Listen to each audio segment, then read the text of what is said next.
Okay, this is from the Book of Wisdom. The Book of Wisdom, chapter 12, from the Septuagint. For thine incorruptible spirit is in all things. Therefore chastenest thou them by little and little that offend, and warnest them by putting them,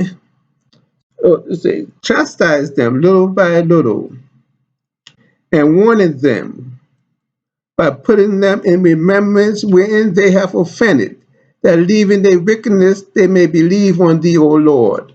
For it was thy will to destroy by the hands of our father, both will to destroy by the hands of our father, both those, O inhabitants of thy holy land, whom thou hatest for doing most odious works of witchcrafts and wicked sacrifices, and also those merciless murderers of children, and devourers of man's flesh, and the feasts of blood. Wow. Which they preached out of the midst of the adulterous crew and the parents that killed with their own hands souls destitute of help, that the land which thou esteemest above all other might receive a worthy colony of God's children.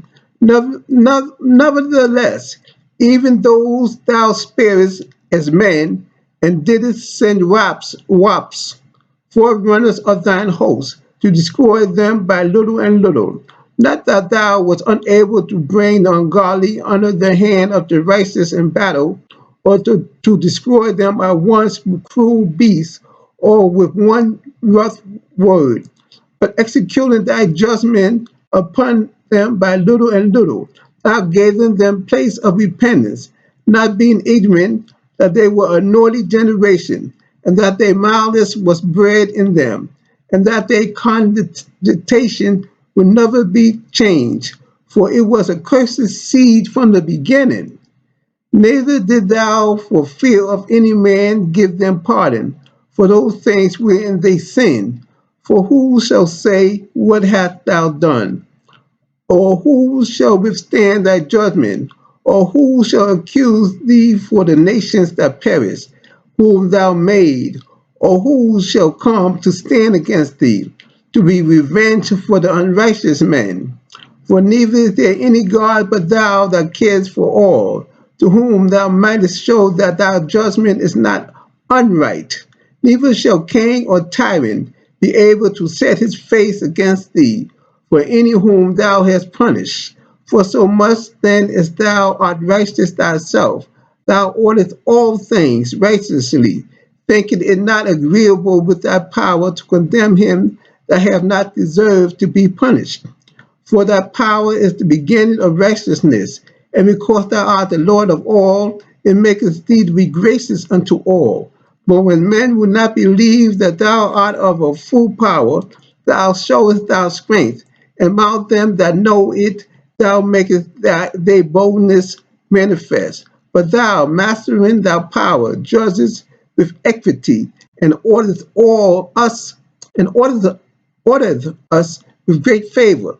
For thou mayest use power when thou wilt, but by such works hast thou taught thy people that the just man should be merciful, and have made thy children to be of a good hope, that thou givest repentance for sins. For if thou didst punish the enemies of thy children, and the condemned to death with such deliberation, giving them time and place whereby they might be delivered from their malice, with how great circumspection didst thou judge thy own sons, unto whose father thou hast sworn and made confidence of good promises. Therefore, whereas thou dost chasten us, thou scourgest our enemies 1,000 times more, to the intent that when we judge, we should carefully think of thy goodness, and when we ourselves are judged, we should look for mercy. Wherefore, whereas men have lived dissolutely and unrighteously, thou hast tormented them with their own abominations, for they went astray very far in the way of error, and held them for gods, with even amount of beasts of their enemies were despised, being deceived, and children of no understanding. Therefore unto them as to children without the use of reason. Thou didst send a judgment to mark them. But they that would not be reformed by thy correction, wherein he dallied with them, shall feel a judgment worthy of God. For look, for what things they grudge when they were punished, that is, for them whom they thought to be gods, being punished in them. When they saw it, they acknowledged him to be the true God, whom before they denied to know, and therefore came extreme damnation upon them. Okay, so that was the 12th chapter from the book of wisdom, telling you about the damnation of our enemies and the punishment that shall come upon them.